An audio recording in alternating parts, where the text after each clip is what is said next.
At the time of the Russo-Japanese War in 1903, Sarah Unobskey encouraged her husband Joseph to leave their home in Russia, now part of the Ukraine. He did so alone, coming to the United States, where he went to work in the fur industry, peddling wares in Washington County, Maine. It took 2 years for Joseph to earn the money he needed to bring Sarah and the children, Arthur and William, to join him. They settled initially in Eastport. Another son, Charlie, was born, and the family moved to Calais in 1911. They settled initially in Eastport. Another son, Charlie, was born, and the family moved to Calais in 1911. They opened a clothing store and the 870-seat State Theater next door. Joseph died, but his family continued to build on his legacy. During the Depression, they built Unobsky's into a men's and women's clothing store and erected a professional building.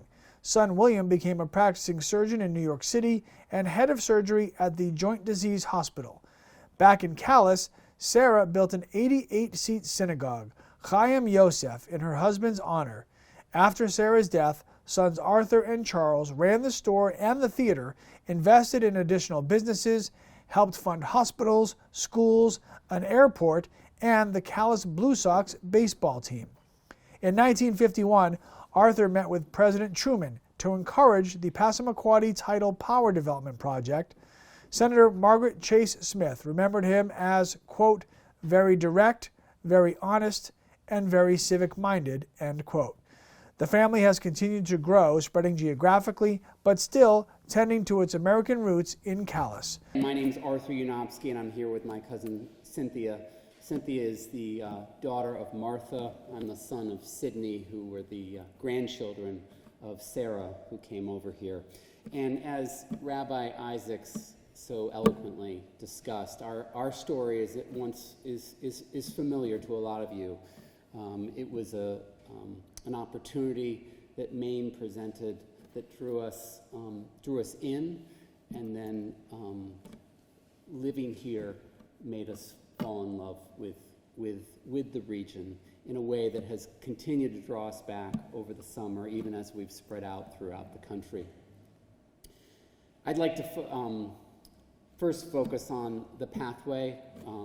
As was described earlier, the family came here because they were able to buy land, something they weren't able to do in Russia, and they were able to sell, whether it's probably because of the unique characteristics of Mainers being open to the quality of people and the quality of merchandise being sold. They were able to not only save enough money to buy land, but then to build a store that prospered and to get involved in all aspects of the community, including the movie theater and the baseball team.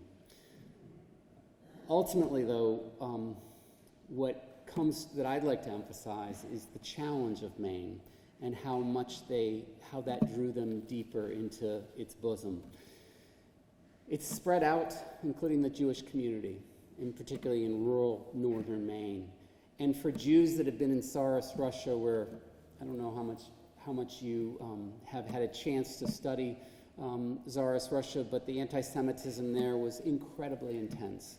And in 1903 in particular, 1904, 1905, there were significant pogroms that had brought many families over to this country.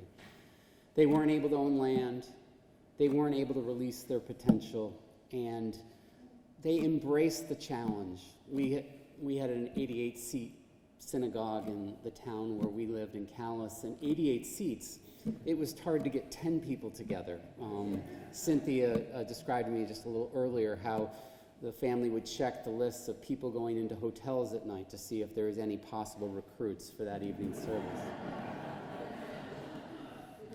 It wasn't easy, but the idea that all it took was their ingenuity and their hard work was so inviting to them and so wonderful an experience. And as you've heard, they were able to build with other Jewish families not only a community, but really fulfill their religious obligation of improving people's lives and making the world a better place.